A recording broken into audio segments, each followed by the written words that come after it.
She thought she had stolen my husband. She never realized I had already walked away.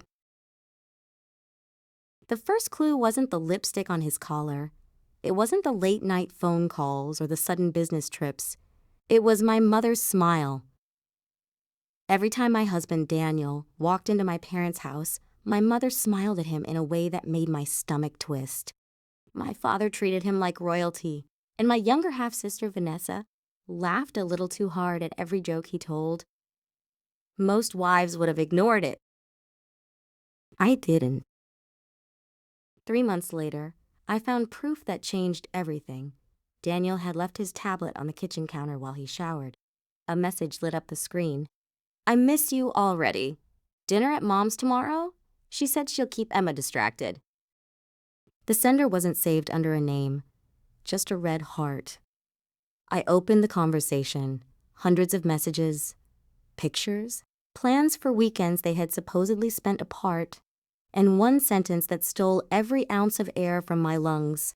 "I can't wait until she's out of the way so we can finally be together." The messages weren't from a stranger.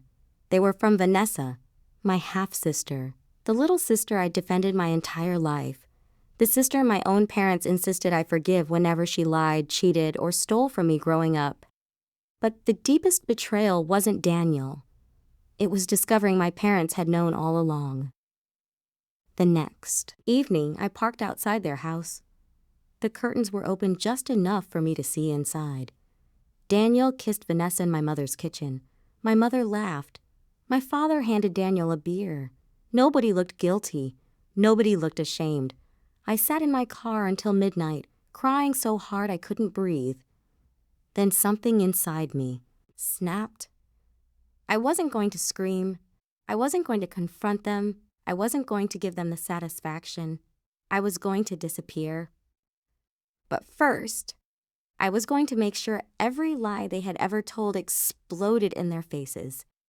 Over the next 6 months, I became the perfect wife. I smiled, cooked dinner, went to family gatherings, bought birthday gifts. I even hugged Vanessa. Every time she smiled at me, I wondered how someone could look so innocent while destroying another person's life. Meanwhile, I quietly prepared my escape. I hired the best divorce attorney in the city. I copied every financial record.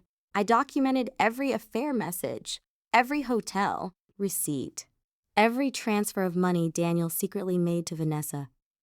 I discovered he had been paying her rent for over a year. My parents had even helped hide it. The evidence filled an entire filing cabinet. Then I waited, because revenge isn't about anger, it's about timing. One Friday afternoon, Daniel kissed my forehead before leaving for another conference. I kissed him back. "Drive safely," I said. He smiled, "I love you." Those were the last words he ever spoke to me as my husband. The moment his car disappeared down the street, movers arrived. Everything that legally belonged to me was packed. Within hours, I transferred my savings into a new account. The divorce papers were delivered to his hotel, along with a flash drive. Inside were videos, photos, bank records, messages, every secret he'd ever hidden. At the exact same moment, identical envelopes arrived at my parents' house and at Vanessa's apartment. Inside each one was a single handwritten note. Since everyone already knew, I figured there was no reason to keep pretending. Then I boarded a plane. I didn't tell anyone where I was going. I changed my phone number, deleted every social media account, started over in another state. By the time Daniel returned home 2 days later, the house was empty. No wife, no furniture, no wedding photos, only divorce. Papers sitting neatly on the kitchen counter. According to my attorney, Daniel completely lost control. He drove to my parents' house demanding answers. Instead, he discovered something he had never known. Vanessa had lied to him for years. She had told him I planned to leave. Him? She claimed I had multiple affairs. She even forged text messages to convince him our marriage was already over. My parents confirmed every lie, not because they believed it, because they wanted Vanessa to have my life. Daniel stared at them in disbelief. You knew she never cheated. My mother shrugged. Vanessa deserves happiness too. Those 6 words changed everything. For the first time, Daniel realized he had destroyed his marriage for people who had manipulated him from the beginning. He left without another word. Vanessa expected him to move in with her. Instead, he blocked her number. When she showed up at his office, security escorted her out. My parents begged him to forgive her. He refused. The affair that had lasted nearly 2 years ended in less than a week. Divorce became final. The judge awarded me exactly what I was entitled to. Daniel tried contacting me dozens of times. Letters, emails, mutual friends. Nothing reached me. Months passed, then years. I built a quiet life on the coast. I opened the bookstore I'd always dreamed about. I adopted an old golden retriever named Charlie. Every morning I drank coffee on my porch while watching the sunrise. No lies, no betrayal, no pretending, just peace. One afternoon, an old college friend called. You'll never believe who I ran into. I smiled. Daniel? Yeah. How is he? She hesitated. He looked broken. Apparently, he had spent years trying to find me. Private investigators, online searches, former coworkers. Even my attorney refused to tell him where I lived. He had finally admitted that losing me wasn't punishment. It was the consequence of his own choices.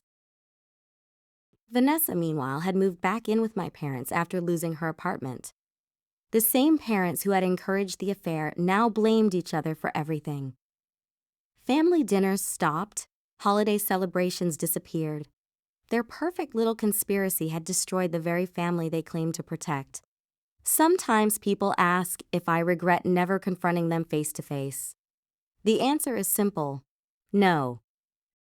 Because silence became the loudest thing I ever said.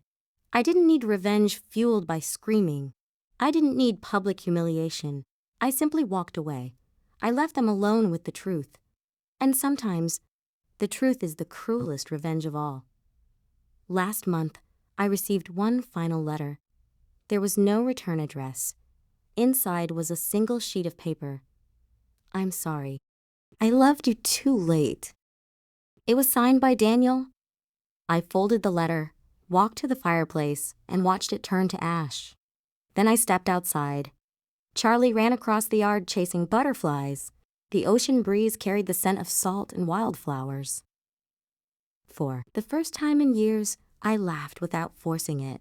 Because the greatest victory wasn't making the people who betrayed me suffer. It was proving I never needed them to be happy. They spent years searching for the woman they thought they had broken. They never found her. Because the woman they betrayed no longer existed. The one who remained was stronger, wiser, and finally free. And that was the ending they never saw coming.